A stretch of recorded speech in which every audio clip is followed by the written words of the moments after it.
Pramwatu ebusianfo ya mamu nyina hama mwakwa ba ha ye SOMPA 106.5 FM Accra ebrewie du sensama hodo a yaboaboa no se ye pram to breka se bo omaimu die ama hodo so ka ho na ye de nyina ebesomo awie yi hye nso efama ye se yetna se ya kase bo no efree enkran SOMPA 106.5 FM no na enam SOMPA 93.1 ewo Kumase ayiko 100.9 so ewo Kumase honomo a adamfo pa radio FB Paris France abrochi memo SOMPA 101.1 eye takra defo nso FB ewo SOMPA 103.3 so techimafo ekuremu awie yi ewo 106.1 SOMPA krono 98.9 enso eye sunyan SOMPA 90.7 eye enkranza SOMPA afei ukodoma ene ne mpotamu a SOMPA 101.3 wom so wom FB mankesim ede eye Kingdom 106.1 FM koda no so woti enka wie yi eye SOMPA FM afei uko Facebook nso a ye stream live ewo ehonom eye SOMPA 106.5 FM Accra ena SOMPA FM live on YouTube and some no ya bobo ne nyina no e de agu www.sompaonline.com shan so FM yen it's a time heba mesha ya wo de malaria duro tatahwea be dwaman so boa no wo mu ne kura ya se SOMPA 106.5 FM OB bus no nyame ya doma 26 enyasem kuma wodome market afei bell beverages fonso ba be boyen multiple quest ebeta ye chito ntina 74 so ebeba se de ebe ya dwumadie no bibia ebetimi akonkan na awie yi ensamwa ye de eba no ne edimu akoten no bi enese enne de duai na asantema hema na na makwan de otoso miensa wokọ no bofo nchen na ehu asiesi a wonu mu yo ansa na obekọ ba mu no enne anoma akura ntu ewa asantema mu ye bewura ho ne akwakoje aba ankwanhia biasi ewo tetegu ye no Accra de ba kaso akwantempo no so amare wosam ayete akyerese nipa baako ahwene nkwa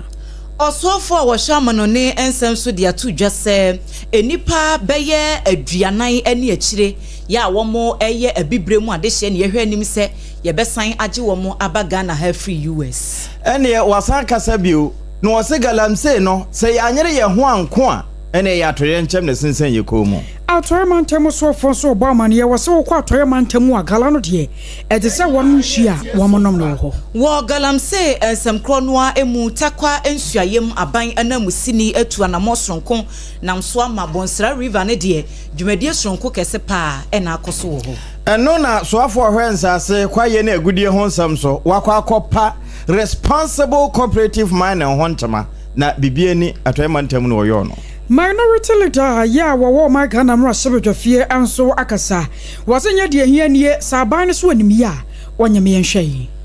opanyina woda utag adwumakuo no ano ena atoto biamani o mampani mahama ewo Galamsey ensemsem no emu sanse wo kira opanyino ase ni focus no wa shift kakra sabre ya results aba mountain so no onua se o peteshere akwa hwehwemu yi na GTech fo afọ wo maba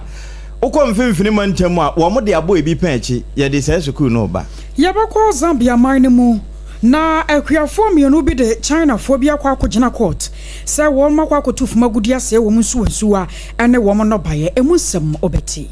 ensem no afoforo bi eka ho ena awie yi ye de ne nyina eba besom se ye prem to bre kasebo akenkanfo no eye miensa midin ede AGYEIWAA ASARE mene triple A mine ejapi APAM DADAA ena afi AKOSUA AGYEIWAA kwade boatin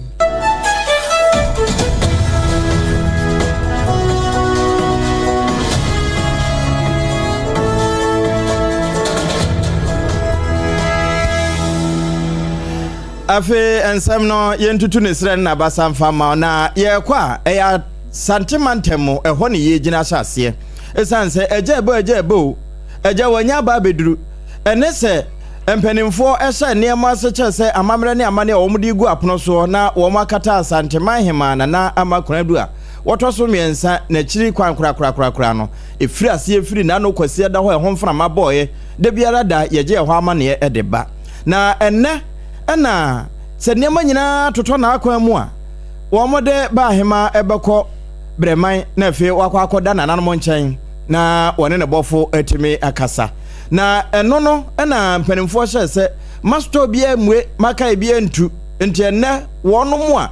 ɛde kai bɛnante ne fa de wɔn nan ɛna nante ɛkɔ manhyia ɛne emu bojare na sɛ deɛ mu nsɛm no tie no yɛsɛ deɛ ɛkɔ ebu atɛn deɛ ɛbɛ ebu atɛn na mu deɛ ogyina hɔ no wɔn na atentodo no wobuo kwa me wiredu meka sɛ o asanteman mɔnten so ye musa ne sesesei emframa bɛn na ɛbɔ kwa me ma hai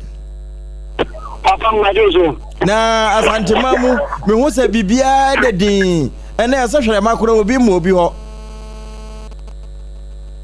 da bi agodi en hɔ no a obi aka obi de wa na sɛ de wa wodi kan de atidwe ɛna da ikatwo ɛwɔ yɛ na kwadu yi ɔtɔtɔ mmiɛnsa na plan sɛ jasima ɔbɔ mpo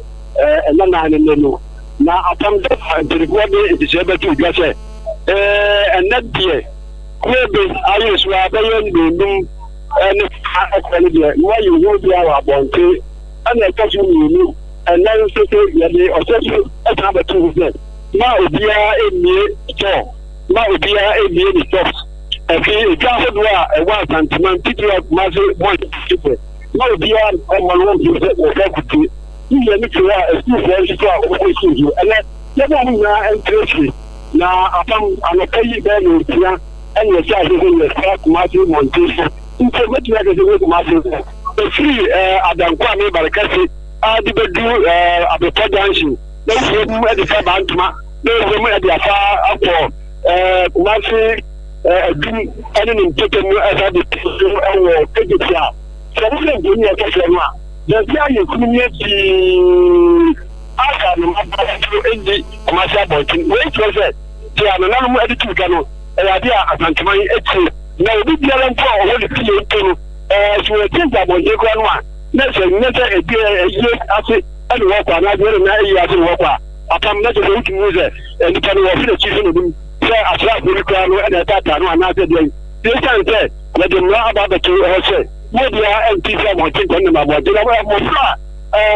ɔmo akɔ sukuu nyɛ deɛ wɔn ti bɔ na ne bu wɔn ti wi ahorow ho a wɔn hwɛ bio ɛna mede kaka no wobɛ adwuma abɔntene bɛfie dika ɛna afi kɛgyetia ɛsɛ so nyinaa yɛbɛdu ne nyinaa yɛbɛdwuma a ɛbia obia ni abɔntene obia ni hɔ nomɔ dɛ ɔno wɔkɔ akɔdiga wei ɛnam so ama yɛna nti ma yɛhu sɛ womase asante ɔmɔtie sɛdeɛ ɛkɔ so ɛwɔ a ɛnɛ obi deɛ de nemi ɛkyerɛ no ntia sɛdeɛ wohuru mfoni no ɛmɔnte so nyinaa yɛdii yɛne ntɛre bɛbɛbee kasae ɛma ɔmo kyerɛ sɛ yɛne nane no wɔkaa so ma yɛpirepire ne yɛdi so na adeɛ baako so ɛtwatwa no sɛ ɛyɛ ɛnɛ prɛkotɛ a nanan ɛtwatwe ɛnɛ ɔde deɛ ɛredi koraa na de magye ɛsɛ sɛ wɔmu pie ɛdeɛ ɛkɔ so nyagye apam sɛ wofrɛ yɛ me a ne ne sɛ wobɛkuma sɛ abɔnten ɛne asantemanten no mɛkɛ sɛ adetɔn agyadie saa nneɛma nyinaa no titie yɛ aba ho ɛma nnɛ biribi a yɛde atiri kwan mu a wɔbibibiɛ no ade mɔne kyerɛ na nhyia akɔ so yiwura ɛwɔ hɔ ei kwame menkwansa nti mfoni a yɛhwɛ wɔ Facebook no so a yeyi etwa guei mehu baabi ɛte sɛ keyetia nanso anoma akora nam hɔ mekenkan kasa saa bere yehu a asa yɛbɛ nan pɛ na kwame ei nti saa bere na mfoni wei nyina ɛba no na abɔsan apam fianɔpa bɛɛ no yɛne na no nsumu a yɛhyɛ adeɛ bi firi barikasi na dan kwa ni eke mu a de bedu so ame wure mu ba reportation e de fa ba ntuma e be fi kebetia e du esa e de ba mensia de jabe mu ame no kase e gusu aye e di ko be hu so di na kwa mu a ya tete olo ya de na ni etre mensia e no na mo ba se je di ade ton wana wo ko school ni sa ni me na de pipi aye di jabe de de mo ya sa de ya me no kase ya me tire kase that's why konkomesan sɛ obi a ɔnante wɔ saa de kora de bɛnyina no ɛhɔ no mu nyinaa yɛhyɛ taadia try na pan piano and a shafia ya bia masa mo jeje let na ka bia ye ka bika ka bia aye no sia ane ni beto man Asantini town ane ni beto mo ana hu se nipa no e do so kakra ati se anam bia e ko so aye no sia nipa no ibe hu ni padom na wuti se adumi ni mo jesu dia apam da bia ye di papu se me no ka se nyina no da bia aye di Kwame mo na sesi no ohwe afade a ewo ho a eyetuntum ana akokọ ana so obi atimi se bibia apam esansa demonstration ene mensia ne kankoni ni ka hosia ene adumuni ade a menamre tiro so be bia obia ba ade bia bo so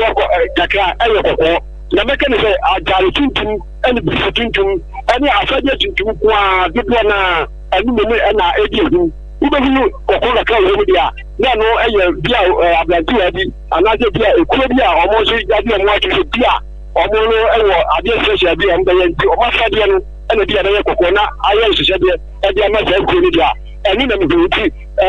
ja we bia no ni atre me hyehyɛ kobere bisi ene tuntum kwa ena ejihu a ye na ya bia be no ye nti dia ni se me no tia me hyehyɛ ya kwa kwa dia ko so ewo hoji Enti Kwame ni nyina mu no breben na won be kobremai Sadia na nanu amaye hunu no digitu se afei na ni dokro yewura matise yewura mi ande matise yewura wa kwa ko se emu no efu wodu ma besa ba amaye ye ewusu no obuche mu abaye no amaye nsani mu ansa no bi dia twia kwa yeye efu no amaye nsani mu ko no de yesete ari no nan no na abofo ene esonkem ba yewura no omunya ya ba hote na ba kana nanum efu no nan ani no numu efe ne sere de ya no na media anamu twa twa so beba abana na so e bia ko de na horo Kwame mo koso anafo ani di akire na ene se nwununwuo no de ebesa atofom bia na wo de amaye tiefo ida sita pam eda Kwame wiredu no asantema mu ne yewei na watwa mfoni ewo monten so nyina ama wahunu sade kwa abusua wonya maaya bra Facebook no so SOMPA 106.5 FM Accra na yadi kan afa monten so yi abusua ma yenwuram na yenkobo jare ho ankasa enkwore sade ho ekọ eno nso ba abedu wogina ho ba ma hai ejuzu abam se yehwe mfoni a yehwe wo Facebook yi so de a yebekasa asanteman no de nipa ne nyina botwi a wo mo bojare ho nokore bi wo msa sa pepe na tie se wo hwe mfonyiri a mede aba no a me pese mi sia sefia no pa no ene se wo beju mu e wo menhia nipa dompa aba be mu ha enye dom kefua esan se yesidu ada no yehu nipa baaye etena da yehu ni enra wo ni nena ya wada eye dotchi ni pon so no so nipa aba menhia na dey no apa mekase ajinsemu esan se ohu ba bi ansan jofo ba ya akasa ko mo ya mai ya no a ahimfuni bi gura fe na o mu wura mu a nanso ma menkase bi ya na wo hwa nkofo a na ntem pagifo ya hwa ni mu so mbeba menhia skati mu a Ghana man pay don the money Mahama and was so about the year. After so former vice president Dr. Alex Udo or no smoke on paper no capello. One in the year Samira Baumia and NPP penny for a brand new Munara. We know about the green and share. Ubeti and the Ubudi claim there. Ubutani Aqua Dio for there. I mean Yachi and Sana. Omoba Bedia a continental atmosphere. And no Edan China. Yan saying that na adadan for kuku do no kasa ni ono so intently wata to you the chef the mu a ono so nizom e na baaye beka se ena de omamu tanyifo ne man tani adada no mo twem wo no omo na ye hwa ni mu ena de omo e be ba no ma ba be bo yewura na chete na nyima do ti no ena ne de twetwo no wa he no wa ye na ayefe Neka se ene no amamene e so yemu atikaka de ba ni se no na na ma ko fu a jefira no ka kai omo so ataka omo kom dikadika na wo hwe mfonyina am de ba ya ɛbi mu nanka yɛ pepi kura ne yɛ no ma ɛna so ebi ade almost ɛna ɛyɛ di da ɛna so yɛ bere twa to ọmọ kom osise asantimawura ebe sori every dribble na video wahwe no akọ akọkra na yi na chika papa na meka se anopa na ebeju anya de echieye yenya kwa ene otufu acha mehine ba for concentrate dey komo ebisa no ye ene dey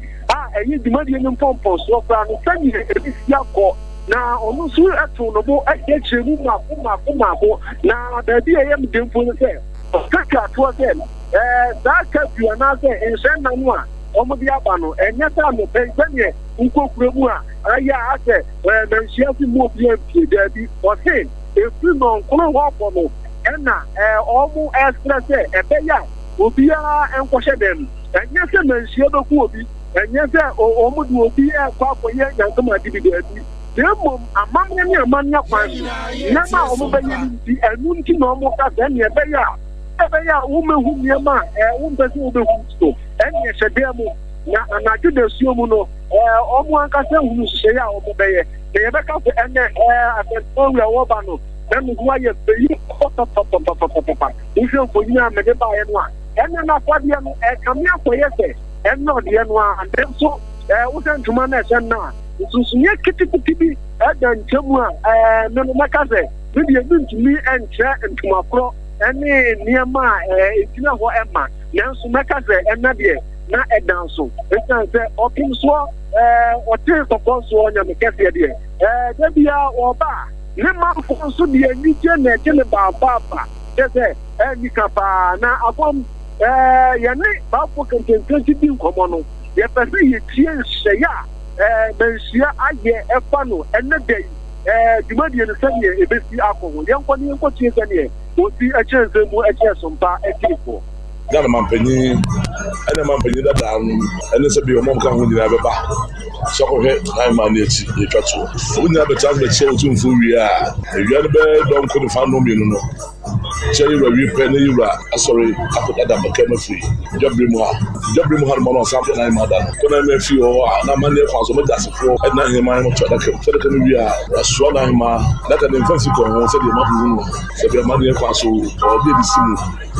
na so se be pakano de mo a na ma se be ba pa chap ko mo a o won ho ni nyina twa no hia e number jobri mu ha and say ka no anka ewia no nke district ha and na ti from sa for Anglican kasim as you guys say na say de say bi bia ha so that year na bre wa de no say na say be see back here so a do ri ba ko na fa no mi be do ri no afena say be asofo no we ye ofusu mama no e ofusu mama ni wi a dey radas wi a ama be fena be che otufu enti we no amamre amane na afi de eka ho no na wo moyo bawa nti apam se o se ne ba for concentrate church mu na na se ene hye no sa na ebekọ no na menka se amamre ni amane kwan so no se otufo esore na se wo ba bia ohini bia wontumi letna adwamu ansa na otufo aba no was a catch Maura, a popotna fianzana, wow bebano, wapa. Nanso menka se, Gabe dear, Manoka se, almost my niya my, it's answer. Almost any catch ma, Umutu almost get here. Nanosono, a mamma and mania quansono, Sana, and what's a bano. Na, the Mudia, was why I can say, Omuna, if what can you know, but you are about you, Santimura. But Sanya Papa have when you can son of Papa to let you move. You didn't say, you know, you can't see Bobusono. Yeah, ma, a dear for us to see you this year, a woman chef get you, Madama. Mo, and one bo. We a century neighbor bed as Antimamu. Sadia as Antimahima, ne doti yeno, and ne, and na one more a gunebrim cra. Na wadena quaco to Bemo, a woman a bo, and na one. Kwame yure du wo mudi ni nyina amaye I was so your first antimamonia bar and crying and a casua contempono eso. Teta good yadri. I was some be a sea ewo honum. Trotro driver be yachase e wishia watchi nation. Namrican tanta pa ya would dear nyasam ketua madia could cheer for cada rider bisua. And neya yaka say one can at yasi for home. Now my furniture mo now cada rider no. What no a year juma ewa old barrier. Ya no ewa casua contempono swan moa. And you want more amount for no. Na sane ne modern boss tieri nti enkrofo panadwuma ye pa na won mo kyerem se enra najo na obi eto nsafra no so omra mefa na ja enam se okadafo no wo madwuma ne kontantam nti wo mefa no won fa ne mfamu a na traffic de we ni subi enti wo befa no a wode nipa ne namu a wode ne kɔ no se na trotro driver bi so aso no ya kyese wo yi ni ti a wo ba ene so wode be twi fa no so a amono mo no mo ade enti ye yo nsaka kyerɛ se okada rider no ni ti nyina pachai amunamono kura yacha se ne kuntun sini ana wan mo asesade free efom honom asem na kwakwa ya omete pa anam so ama ade ba chi ano pai ani ade chi ya yacha se de kenka kase bodi ma wei wokwa old barrier honom no waka so no a wo ma fo ya wan mo chi okada honom nyina wan ma boko jamu ne kuntunkuri ne kwabene ya wan mo kyerɛ se asem na fun wo mu na wan mo sra mpanyimfo se enei trotro driver no kura na wodi se nyambra sem no wan mo tete se wadwane jaze wanyina kura na ngamfanse wa hwese wakum nipa na bibi etesa nam so nti won sra posifo se wo mu ne yekire na trotro driver na wodi se nyambrasem no aposifo nsa entumi nsoni mu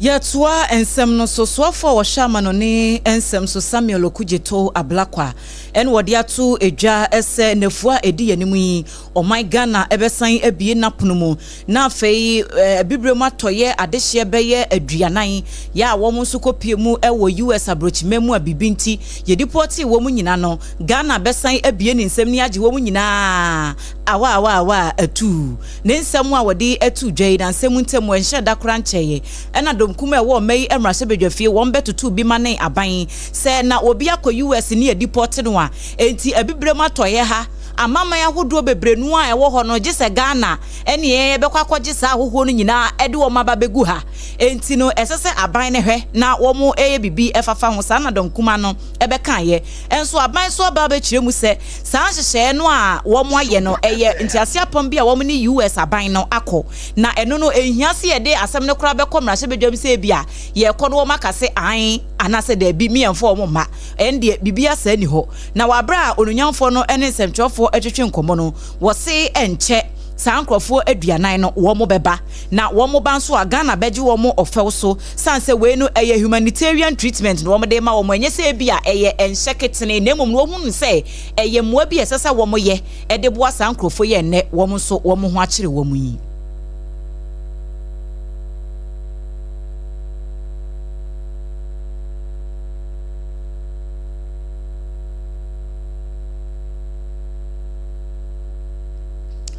Abusuana yehye ni musa yensa ebetumi aka ene no na yeyi ede amamo na bibia timi akonkan se de na osofo no watchre ni nsemu eni. The only country so far approached in West Africa by the Americans, and we thought that look, West Africans already under the ECOWAS protocol can visit any country visa free, stay for 90 days. So on principle, on humanitarian grounds, Pan-African solidarity, let us accept our fellow West Africans and let's make the point that Ghana is your home. The choice is theirs really. For 90 days, if they want to stay here, they can stay. But so far, all of them have indicated that they want to go back after some time, and we've been facilitating that. I can reveal to you that we are expecting another 40 in the next few days. West Africans. The understanding we have is that it will be West Africans. And wachi oswafo no esan echirechire mu womu a na womu ejiye na womu pesen ka ye de sa nhyehyɛ no ekɔ na mrahye bedwafo agitum se you ye peneso momfa wo momra ana da bi ye peneso momu wo monka ho no wo se enchiremu a wowo ede mamuni enti a wo mu hia parliamentary ratification no eno so sei na wode etudwa And that is why I said at the press conference I held a couple of days ago that when this is elevated beyond an MOU and it's a full agreement, we will go to Parliament under Article 75 and have it ratified. At this point, it is just a lose. And look, I've inherited so many MOUs that didn't go to Parliament for ratification. And it's not an oversight because we sought the Attorney General's advice. It was discussed in Cabinet. And the Attorney General's advice and his counterpart, the Attorney General on the US side, also said that, look, this is an MOU. And we are working with the Attorney General's advice. And the Attorney General's advice is that when this is elevated to an agreement, it can be ratified. At this point, there's no need for ratification. Just an understanding, and MOUs are not ratified. Hardened criminals, convicted criminals, when the background check reveals that you've associated with terrorism, with violent extremism, you are a very violent person, you are on a certain Interpol wanted list, crimes, because we have the data, you will not be allowed in our country. Amanone Swafo Samuel Okujeto Ablakwane ne ekuti na sankasa ye hono ene ebinom kura ka ne hu se oman a yete hwirehwire nso na yesa akwajeje foforo de aba abebo ye ho so na emuno ebewie na ebinom kura asan be wura Galamsey mu na no na yewro Okujeto Ablakwa de ba beto so akyese Galamsey kon no obi bia ehye ne tirimu se mampane John Dramani Mahama His Excellency ne maye toso mienu wontime nkono woni no yanse ne hu esanse nipa nsia na no wo mo frado prekota emu mienu kura san kan wo mo ho bra na wo mo kwa akokon sa de kuro ya ho a wo nkoti na nanom wo nse do ewo sa kwaye kese a na ebe adanse mu no enu di adanse pefe se Galamsey kono ewo se yetime kon na ye kon esi ase na mampane John Dramani Mahama nso de wo be kon akwa kosi ase sanse na namo a wasa ase no edi adanse se adwuma no an wo yo no 9 months in office, I'm confident that these things will be done. Some of them have been done already. About 44 forests have been reclaimed. And look, let me be very honest with you, that on Galamsey, I believe that we can do better. And all of these propositions I made in the past, I still stand by them. Look, I wish we replicate this in the regions and the districts and have Galamsey there, where if in 6 months you are not able to stop Galamsey, it means you are complicit. So these are positions I hold dear. I still believe in them. Look, if we cannot be decisive, if we can't have conviction, if we cannot say that, look, there are some things that money, material gain should not get in the way, politics should not get in the way, then enti we mo bibia nya osi akwan sesika ana amanyosem ana se paninie yewro Okujeto Ablakwa so afọ ahwe amana ne ho nsam so ene de sa ansemi etudwa wo Galamsey ne kono ho I was a Galamsey one sansamimu ano pinua na edrumuo ya warmosre abansa de kan state of emergency no aban declare bi sanse Ghana no ankasa na Galamsey one samuti yenso ne yakwabetu no enyina yi na wokọ atoymantamu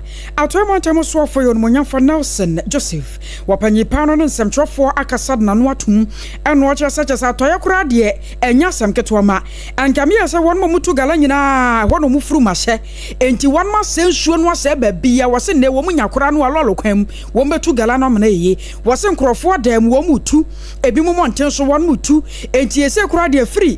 kwa ebretuo ne yensu so aduru efie mu ankasa se wo betu gala no ma se o ma Ghana yensase na eno ana panyipa na kyo se wo hwemu a kromafo no de won maka na so tumi no akwa gina sa ban ede ne ho ebagimuo sane ye Ghana fo binom ye hwehwe no no no can see an focus no yensuo no baby I call na no ya ho ye bonsa were wa ha ye friend bonsa eno na sebu akwa ne environment na yenyane ntie se amanfo akọ divert nsuo no ye ni omo ye wo then we have to go in and clear the place see nsuo some say be me refine nsuo ama dipenya nsupa anomna odibia ye ni odebeye no is becoming a challenge because of these activities. And so the focus now is on issue ne hono ne how I bet me protect river bodies and san ABI aba minim say forest reserves ne there this time yet me amount for free the issue ne the focus alternative in terms of issue the local assemblies responsibility to support but Nigidi say in the long term they need to protect the river bodies paramount and only idea about Anoni ade ababo wari atoyema ntemo soafo no monyamfo Joseph Nelson. Yedaswa ejina Galamsey ensemsem no emu na takwansuayem aban anamusini Owura Ebenezer Kobina en wono nso atua na mo ya wo kire mu se wariata so pase Galamsey kone de wombetu ase kora ewo mayimu ne Santi Bonsra River eho ena womudi womani akwakosi no wose wo honom no wonya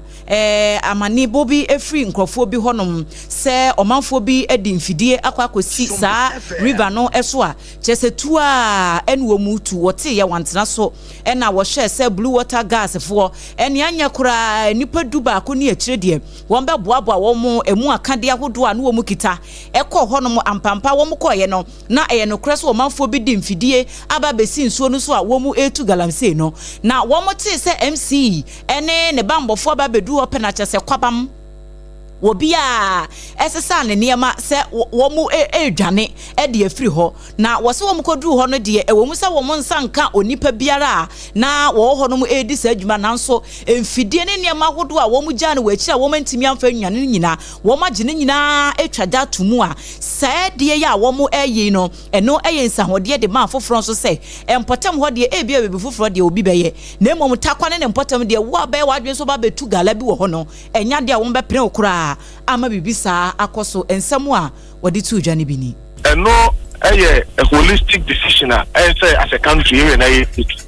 at the end of the no say bibia na oka chance fia na koye we a obeko obotu bia oka to fio so you have to get them an alternative livelihood and that is why His Excellency John Dramani Mahama I say obepa the cooperative mining ho entoma anchare na am say bofi am try time yendare ba ma bring catch buy am say lunch na koye bibia ho but these are the plans that I think say ewa kwema ye bebe ye na yetu ya pa cooperative mining ho ntoma nya pa cooperative mining ho ntoma like this ye wo large companies omo takwarte mo but their concession it will take them 100 years grana omuntu mi konko ye djuma ho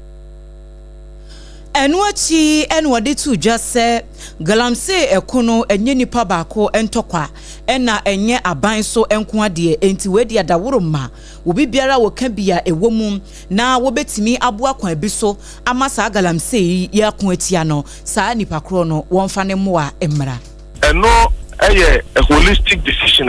say as a country here na at the end of the no say bibia na oka chance fia na koye we a obeko obotu bia oka to fio so you have to get them an alternative livelihood and that is why His Excellency John Dramani Mahama I say obepa the cooperative mining ho entoma anchare na am say bofi am try time yendare ba ma bring catch buy am say lunch na koye bibia ho but these are the plans that I think say ewa kwema ye bebe ye na yetu ya pa cooperative mining ho ntoma nya pa cooperative mining ho ntoma like this ye wo large companies omo takwarte mo but their concession it will take them 100 years grana omuntu mi konko ye djuma ho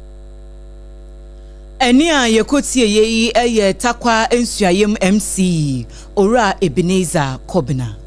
eni sade na wo bobo so se wono mo pa corporate mining na sa corporate mining no hontoma na nya pa na yero Emmanuel Amakofi bu asoafo a wohwe yensa ase kwaye ne agudi ahodo ewomuo ehonsam so no na wodi animu ma sa ntoma pai ekoto odwa an responsible cooperative mining and skill development program and a friend say comes there no sa comes there for we warm up a hontoma na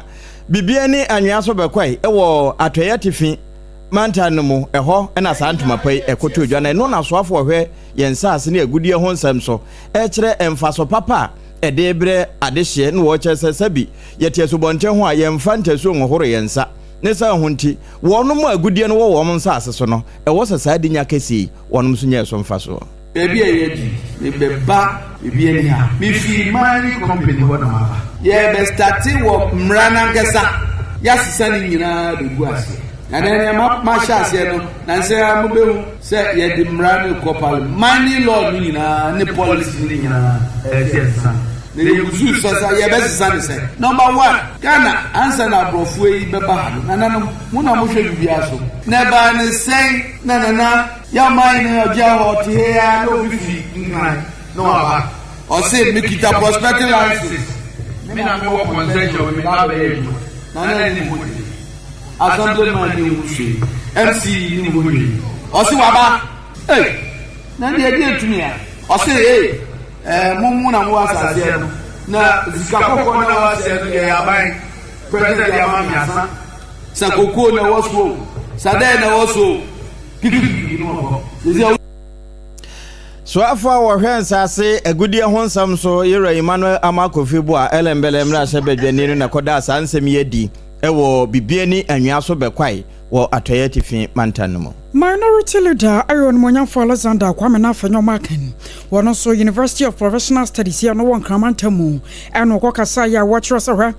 Galamsey na kono sabi onya kasatentin ejisa aban weso woni ya wanyame yenhwe sane no ati opposition no wakasa de sabi oyama ne tumi no a wada ba sa abosome ba akopɛ na ba betu Galamsey ase no nanso obetena so yentumi hunu sa ya emfie du emfie nsia anamfie nwɔtwe eno de betu Galamsey wontumi kyerɛ ye amfa nkyerɛ Ghana aman no na wɔkyerɛ sɛ wohwɛ pa no a ebra na NDC aban ɛwɔ opposition na de sɛ de Ghana ne yɛde hyɛ wɔn monsa wɔn betumi de ba sɛ na wɔtwe asiesie omayi amasabio yensu wensu wa yakwa ibretuo no wan nam Galamsey so sai no sane o mane nyina ye betwa ba ne ye de ahwe ano nam so nti wo ase de akyera ban ne se so betumi ako a onkom yenhwe. Cannot get safe water to drink. When our friends were in opposition, they were very loud on their desire to fight Galamsey. I think enough of the rhetorics. The situation is real. In my own constituency, we cannot get safe water to drink because of Galamsey. And I know many people who are going through difficult times because of this. Let us fight this together, else there will be no Ghana for us. This destructive practice is stealing your future. It is robbing farmers of fertile soil, poisoning the water of our children, and destroying the environment you and I must inherit. Na anwatwe no yera Alexander Kwame na fanyo makana mananso wa eno wode ato so atwere se afa na ban ne hyehye ya wodo opeso de gu akwamu se wo mama bunu pinu adwuma no de wono de wote atwere yi. In respect of the 24-hour economy policy, I must embrace it because if it works, it will work for the youth of the Ghana. The fact that I am in opposition does not mean I should poo-poo it.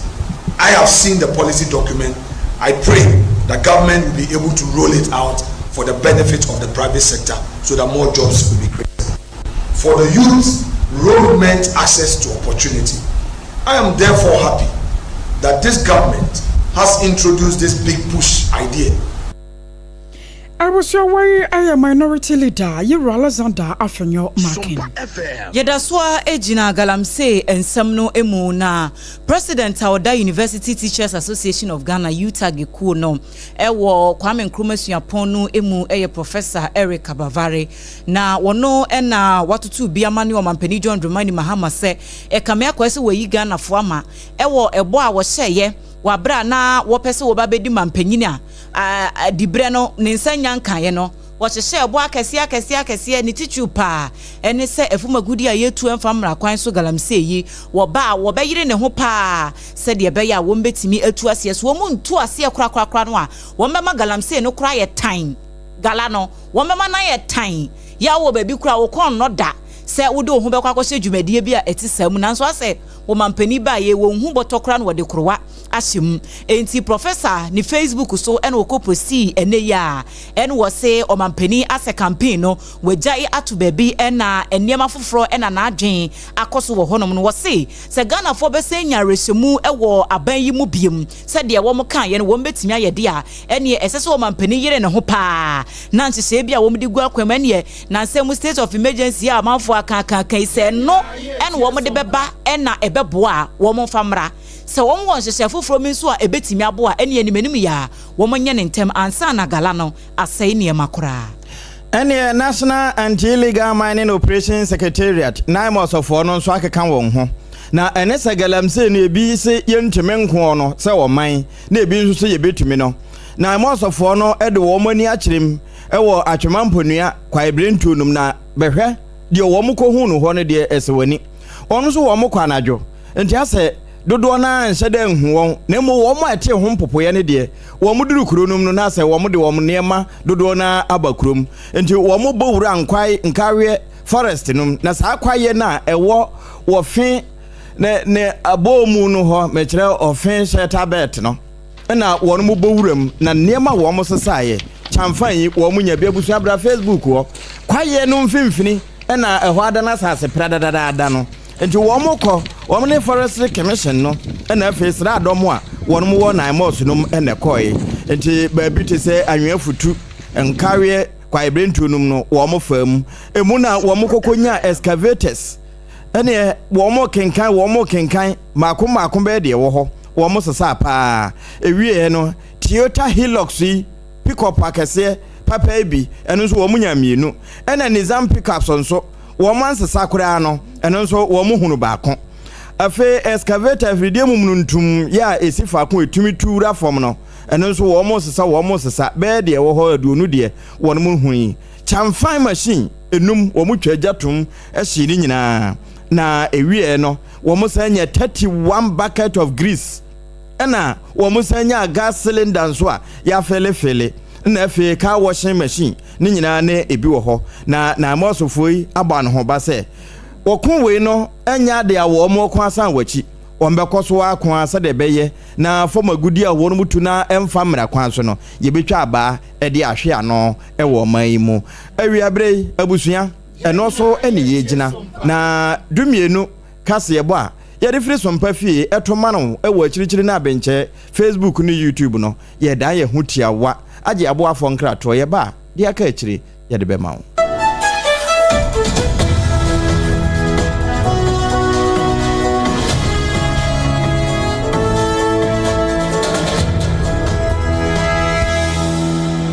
Point homeopathy clinic Ghana had the obi enim sɛ ye prostate na baby omutibi ye screening ema hu ni ye etu ase a na eye endpoint homeopathy clinic anase eye kidney eye liver problem wo fa baby na adwodwo na de fa ne premature ejaculation no a ba ma bi a wo ne wodofo akwakwahia ase wo di ne ho agro ase wo tonte ene ye bra endpoint homeopathy clinic na ye moa wo ema ne mema mo pa wo eye endpoint homeopathy clinic wo mo da mufua yare bia infections bi ne wo ho anase bia wo hwa wo fa baby na adwodwo kidney problem prostate de eye endpoint homeopathy clinic kuma se ubehu endpoint homeopathy clinic e wo kronoma bohia e na akra hanso so de wo mu gina mu ankasa e wo spintex baby friend share signboard no huduro na ubusa sa wo pe endpoint homeopathy clinic obia e be kire for endpoint e wo 0244867068 and 0274234321 endpoint homeopathy clinic wo mu dem ewra me pa cho bra na me hwa de wo bag bra aden enanso biem time heba me hye ya me ka se yi ba kun ani wayi me ensen bra sanya time heba me hye esia gyimi ni me fiefo enya de abaako ebeso yen we de udi se ofa ni nyina time heba me hye me ka se me di one dance ya heaven ene de mekwa akopie enti se malaria we draw ne time heba mixture enye enunku o de nanum ato a wontimi anidie no time heba mixture duro no ene ye ma wo oba a wafa afuro de o ma akwada anofo ene akwada a woni mfie dumienu entimi num aduro yi bi se obeto aduro yi bi anoma hwe se wakọ hospital anase lab am ye hu se wo atridie malaria yi bi ansa se upetam heba mixture enu dudu atu a fo ani kire KNG Herbal Center ewo Emrom Abidjan House ana ba akoso wo atonsu Monaco Junction eno echi obenya bi atowo over the counter medicine sellers ene herbal shop dodo na emu fre 0244417669 kayo set time no TIME time herbal mixture afi malaria fever bi adani ziba ewo munu betu akọ FDA agi adwade nkratoa yi atum tontonte yenum nsane e fadwen ne fadwen mpa say na nim se bre bi beba ama tonti na 74 opa ye ne simple T74 abeye adru tonti na 74 ana T74 asa twe yadwene esina nanom dodo so se de na dodo bua ma nanom enyare basabasa no saa na tonti na 74 ana T74 ebo nipadua no ema immune support fault enti obi onum bie no abre bia ne ho dendenden tonti na 74 yi nso yaye no se nsuo krokrowa kama enti ba bia wonam bia obetimi de wade akọ samene wa anka fi na ekro yi eda no nko na wie ye wa bra mennom T74 se mennom tonti na 74 menya hoɔden mennom ne da bia T74 yi eye hahama ene ye de aye na DHC ena aframa na ye kama saa no T74 ahoɔden ni apomuden ko a wokɔ pharmacy ana ba bia to no bia ubenya tonti na 74 yi bia to T74 yi enye ma oba wafa afuro ana obi a ɔma nufoɔ ana se obi a onya mfie dumienu etu phone 05016289931 and 02460734998 FDA agi adwadi nkratwe yi atom.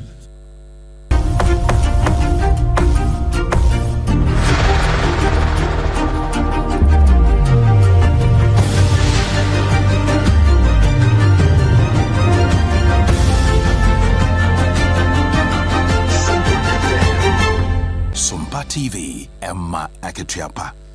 Emma Aketiapa mpabusia da mu aseye toa ensem no eso. Na krota be free takrade Takanaka University. One monchen apietwa. Empanyefo ya one mosasha se registrar Owura Moses McLean na nensa ehase a wobo amane yi. Wase womani atwa ensensem bia. Enenam social media no so na eje no homena. Sa takrade Takanaka University ehurukasem bi akoso ewo adesuafo no anafei. Ghana Police Service empanyefo enchen ya jase antwa yi kura na eno ananam so amenei school empanyefo de krata piedwa eltresa ne nenam social media so no wo mosrada bibia ni wonmu a akoso saa ewota krada Technical University ebia na akoso osuapon foframu ana nipa na etworo no wantworo ne ye no de takrade edin babata ho a wo mosre pa ensa edansa yem kotodwogu fam saa sansam no nenam wo no emfiri school mu honom na won mo kano masanso akyerem sa wo hwemu a efiti na no Jordan de banwano school no bibia simu hoyo bia nkoso watim wakame bia nsi school no mpanyimfo ani adesuafo no wo nyina tene pepepe so ya adekere ani adesua dwumadie ekoso ebiem waso hwemu a asumdue mapani asumdue bua ya adesuafo no numu ho no kra no enya asem kuma ana wo ne akyerɛkyerɛfo no so tiye enti wo nim de ebesie ye be ma wo bia kwa tworo de ato social media de video asanso aka ho Celta Credit Technical University wono mo no ehurukasam okoso ama bambofo kora ba ne ye buru binom edwutwa bi masum ni ade wo se nya de etesa kora wo mo se ya kye o manfo no pi na mo mbesere ango na ehunfo no a wo mo twen wo mo funwa na wo mo tworo nsam akeka nsam areto social media no so no madawroma Takrade Technical University de bibia no wono mu a asie e wono mtimo twera montworo ne yie sane ye beya wokyene bi enkonkofo how kase family school na wono sra batan ahwefo ne adesuafo nyina so obi anka na komanto ne yam sanse school no bibia ensiwom na bibia ensi ye die hyene so se ye premto breka se ye bono a ena ye dasoa ekenkan edemamo e wo SOMPA 106.5 FM na yedi kan abomamane se SOMPA obi bus no nyame yadomu efiada wochena na wotwe enya semkuma wodome market kura enti yede ba besiwo no mahu se de dwumadie no ebesi fa koye programs fiti ahomachi ekosi anwumre ye beba beye no wodome market ho enti ye beche ne manso sanse bell beverages a womo ene de bella kwane bell cola no many drinks na aka ne nyina no won beba honom womu kura ye mu won beba becha de afa multiple quest for so ya womo eye installations ahodo eye metal na de burglar proof ho adwuma bia no womo so ebeba honom na womo aba beboayen ama nwumadie no atimi akonkan kama 2074 womo so ebeba na eniema atimi ahye ye mepacho Twisco energy food drink for so ebeba ho nti niema ebeche ne de bebre kwa se bia wonso wutie bia na opese ye bo wedweton de no hu dawuro ana oba beso yasene wo program na se a number no a wo be friend mpinifo akasa no 0547 548538 0547548538 na one womo atwetwetwe enkomo afei social no so efama ese time herbal mixture ya ebu atu malaria se no ukọ baby atuntontontonuro bia no a wo benya bi ato na eniema koye na ehumasua ensem na ne ewo so ansa na mede we eba betwem no Ghana Education Service for womo de amanebo aba betu dwa ya wo mu chew se 2025 computerized school selection and placement system no ya de se abrewa ayipuma kwemu asese de wo release results ni nyina enti adesuafo ya direct wo mo se ko bia ya assign ni wo school no efri nyame ya doma October ne da etosu edu nwotwe e wa afiye mu na chese mo awie processes ni nyina ama adesua ebe sha ase enche na nkrata GS4 ede baaye no wo ma direct mantem akwankyerefo a wo mo da homasua no ano se release ya abai wo mo hwe se wo mo ebebo hu dawuro ede ama district directors no ene headmasters headmistresses ahodo a wo mo da schools no ano na wo mo so adane mu ede ama desuafo no ene awofo no ewo sa akwan no so pepepe na heads of schools no so wo mo se wo mo hwe se san hyehyeye ya empanimfo no ede ebeba every regional ne district directors no ho no wo mo hwe se wo mbedi so me pa atwo yes sa wo ba enya school na ye school a make sure say school no won ko kasa oba no ompe no enti wo kwa kope school foforo e dia ma no sa protocol admissions no wo mo se si ade enya ade a wo mbepene ama ebi akoso Dr. Clement Park yesoafo abedi ekira wo hye homasua ensem so wo kire mu kakra e kire yin. On behalf of the Honorable Minister for Education, the staff of the ministry, our agencies, and in particular the Ghana Education Service and the Ghana TVET Service, I extend our warmest congratulations to all candidates, whether placed directly or through the self-placement portal. You have a clear and secure pathway to continue your education. Let us, as parents, teachers, community leaders, support our students and ensure that this placement exercise contributes to their success and to Ghana's progress. The 70 private schools we currently have on a pilot basis could not be added for the automatic selection, but we have added them onto the system and they are available through the self-placement process. 21 were added to the portal, automatic selection. Eni ya yekotie ye Dr. Clement Park wono swafo abedi ekira wo hye ehumasua eso. Ene krata bia bo enti sabre o results aba placement no ye place you na utra yi wenye baabi kwa ene yire otamu na sua ne yi se de be ya wo twura betimi atwa na de wa accreditation ubenya bi de akro Ghana Tertiary Education Commission GTEC for asan keka won ho bio ya Professor Ahmed Jinapo Abulai wono ene kwankyerefo pani wa tworo krata de akwa Institute of Development and Technology Management IDTM ewo Cape Coast na esuapon no bia na wo se GTEC na afi National Accreditation Board accreditation na yede ma wo mo emre ese wo mu di so no wo mafom kwan no ne se hunti yaje wo mo enkrata akora afiri wonsem na ni nyina achi no wo masan hye wonse admission asese wo mo hwe no wo mo hwe na sabi wo man kwankwaje obi ba esanse ansa na yebe ma won kwan ma wasan ba biu no ene October bosom ne de toso dadu enenso wo se wo mo ade kire ne twere pono wo mu nya adaje tintim ema suapon wo Cape Coast ogwai ena afi kwame nkono suapon wo Kumase obese KNST wo mu nyina hwem ehu se bibia eye krogen ansa na wo metumi aye adwuma wo maye esanse wo mu ye PhD bia wo de sandwich ewe ba ifo ene emu weekends de akeka ka ho a na nkamra ma wo mo kwan se wo no monye enso wo mo nya ayo awie eno ne nam so ama yesi yaje wo mo nkrata ene ye hye se ma wo mo nya admission sesi enti se uni utra ye wawie senior high school na wo be tertiary ene ehweye na wankwa nkote antom ewo Institute of Development and Technology Management IDTM ye wo Cape Coast se sanse wo mo nkrata ema wo mu CP esita no yaje na GTEC form ananso wa akrata no wa moto bi de Kumase na Kumase tafo pankro no Royal National College ya eno ewo honom ana GTEC for edekrata ekokoma wo mo Professor Ahmed Jinapo Abdullahi ya oye Director General Kroyai wano ana krata ne nsasha se ne se wotomane an se wotomane na wade kodu in watch Royal National College for accreditation no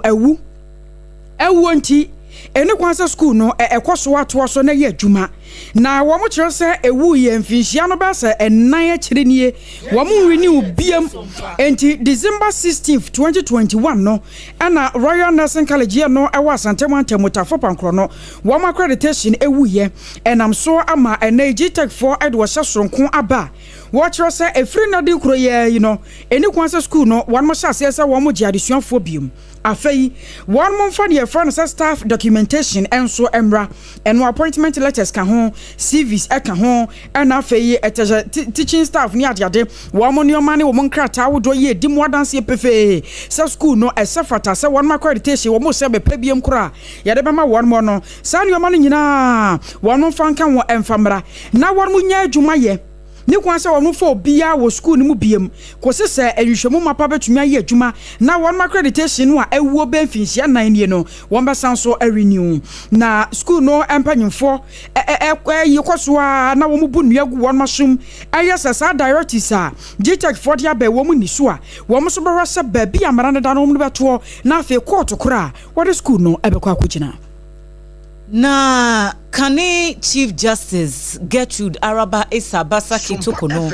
wasan a file application foforo ya wochem se wode call High Court na womo ahwese ekwanye a omampani John Dramani Mahama efa so yi no free na konwa so say Chief Justice no enya de a efa mrakwan mu kura enti wasan a file motion foforo na wose na asem a waka nyina ne se afi apema hankron aduokron mienu 1992 constitution a yede chichiri wo man ye no aso ne yeda so edi eye adwuma no ase o mampani abumra no so na waye de wo pe na eno na o manfo bebre no eka sei na mami we kura no story we by na o manfo adwen se bi ode ebia international court foforo bi a ye nti bi da ene wo de akosan se asam no edi kan yakọ ankosi aga ememu Commonwealth so se hwan akora beba mu eno so ankosi aga ema remove ananya abaso ama sesia wo ye Kane Chief Justice na ba ne sen ene wo sen file enkrata foforo nso we de wo se efamra kwan mu enti wono so esese wo hwese bebia emra no da no wo de ebeto abusua yenkwa mano ne na yemfa ehonom no ensem so emfa ento akasebo no so emfa mamoa Mexico ena ye kwa kopie na Mexico no ena manebu efi honom ba echemu se warehouse kro bo bia koso wo honom ye ne emrante be ye miensa ekade anka womo ekwa akowia ne ma hodo dodo no asesa dodo no a de ape ba bia fa enko wia se bambo 40 ne ntem ema womo kopie mu ho womo kopie mu no nipa ba akode woto nanom wonse do kana na na foforo no eka ho so womo pe ba bi edi womu eti efa ye empenifo a ewo Mexico bambo fo womo da so a ye hwehwemu ewo ensem no akoye Facebook page no eswa womo de CCTV mfonyini a womo nyaaye wo saa warehouse ho no ye de ato ye Facebook page no so ewo SOMPA 106.5 FM Accra me pacho ubetimi akono akope bi ahye womo bowura warehouse ho niema no womo pese womo koye ne ekwan ye fa so a bambofo no ebeso nipa baako epachi ya wono no etuo kan ne ma na hwere ne nkwa na afoforo no so womo edwane ye no ni nyina video no etwa egu ewo ye Facebook page no so nti ukọ hono mu a ubetimi enya bi na wahye na yakọ Zambia na akuafo mienu bi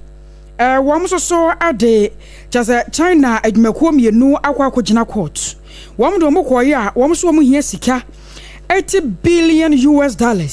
ade free sa China adwumakuo ho ni nyina na yese afumagudi a sa China for no babatu ye wa Zambia no won ma say kuafo no baye ama enei wo munsuo nsuo nyina sai fresh egu nsuom wo nyina wuwu ensuo nani adane tesere nka Ghana de aye ya sa papa na Zambia ho de no eno nso akwakoye ena kuafo no so hwe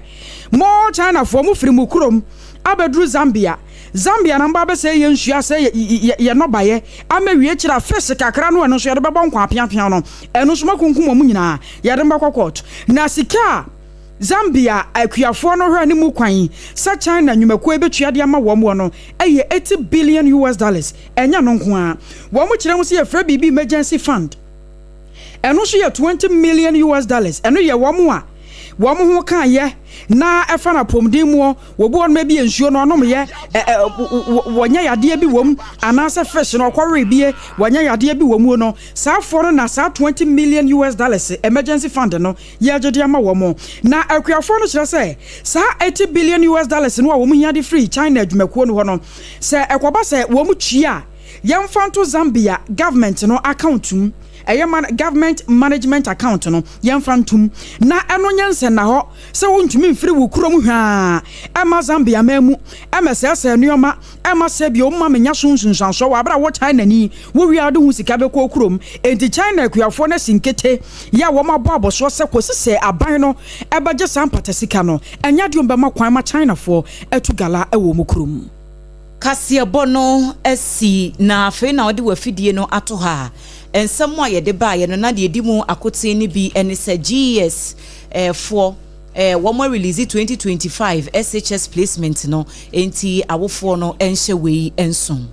sada na ye kwa asantemamu ya ene asante hema ne dotiye ye kura na chikura sade ye ho ama ne bote no kwa me yiridu ne ba abedu wa motomaye na ye tware nyina tia ne ye kwa Zambia mamu ama Zambia kuafo no so ade China fo nyumakuo mienu akokogina koto a wo kire se wo mo jempatasika se wonmo nsase wonmo de gala asenu